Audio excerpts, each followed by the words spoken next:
Welcome in Karucha. Today I'm having coffee with Anna next to me. She invited me because she wanted to talk about real estate, of course. She's a real estate agent as well. Anna, maybe you can introduce yourself. Hi, good morning. Anna from R&B Spain. Well, another thing obviously that people have found where they've not perhaps been guided correctly has been when you get a little letter from Hacienda saying, well, we don't agree with that, the declared value.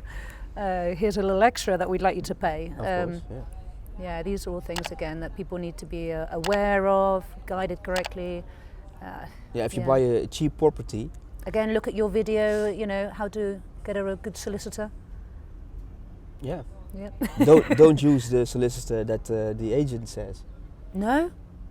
Well, see, I thought it was funny yes. that day. I saw an advert for it, well, somebody, a lawyer, local lawyer, that said, you know, exactly that. It's like, don't listen to what the agent recommends. I thought, no. Well, I was going to recommend you, but I don't think I will. No, what I do is I have a list of several solicitors that I know that are good. Yeah. And the client chooses. That's exactly what I do, yeah. Because if I say, well, many agents says, well, we have a solicitor, you have a solicitor, that's not very independent. No, yeah, exactly.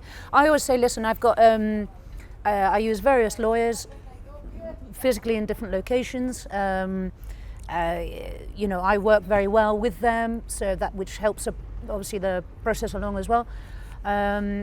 It's entirely up to you. If you want, I will help you judge a little bit which one's going to be more compatible. I find there's a little thing as well about the kind of the relationship with that the client builds with the lawyer, which is kind of important. So I do have I do kind of get involved in the sense of, I think, well, actually I think you'd be better matched with, you know, so-and-so from Vera or the other from Mojaca, or, you know, so, or obviously, just my information's on the website, and, you know, pick whoever you like, really, but if people ask, like I say, if people ask, then I will give them a little bit more of a guidance as to, you know. It depends on the client. If, for example, I have a Dutch client or Dutch speaking client, there's only one. Do you know what I mean, though, about the dynamics with the, oh, well, yeah, exactly, when it comes to the language, yeah.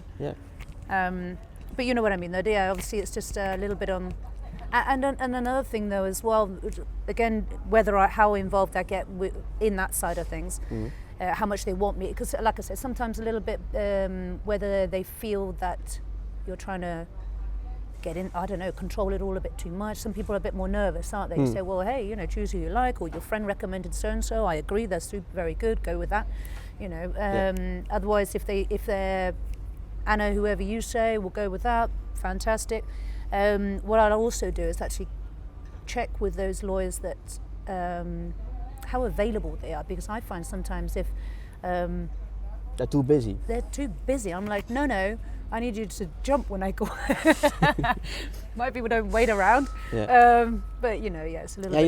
You have to guide the client, but in the end they have to choose. Of course, yeah. So and like you know the solicitors, so some solicitors match better with the client than others. Yeah, of course. Yeah, you know, like I say, if I feel that they trust me, I'll help them match the right one. If otherwise, they can just, like I say, choose for themselves.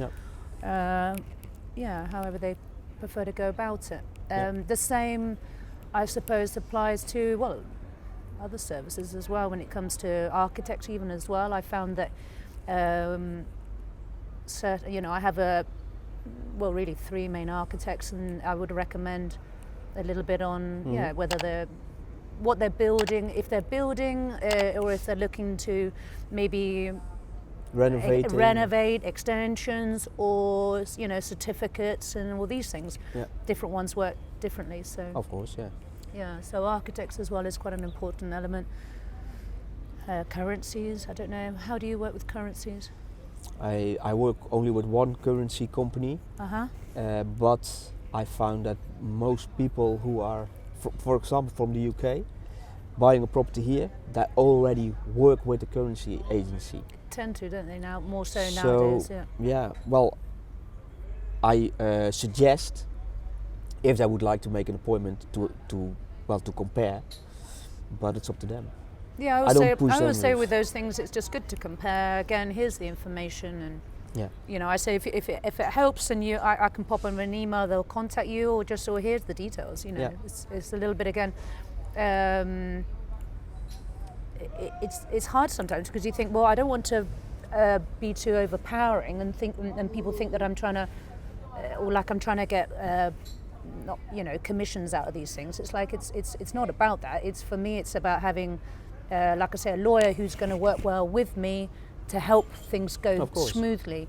Now, if you can save a little bit on transfers by using a currency company that, you know, like the two, you know, from Oaxaca, with offices, and that makes you feel more comfortable that they've got a physical presence here. Yeah. Great. We've finished the coffee. So this is the end of the video, the end of the interview. If you like it, give it a thumbs up, and don't forget to check the channel of Anna. See you later. Bye. Bye there, thank you very much.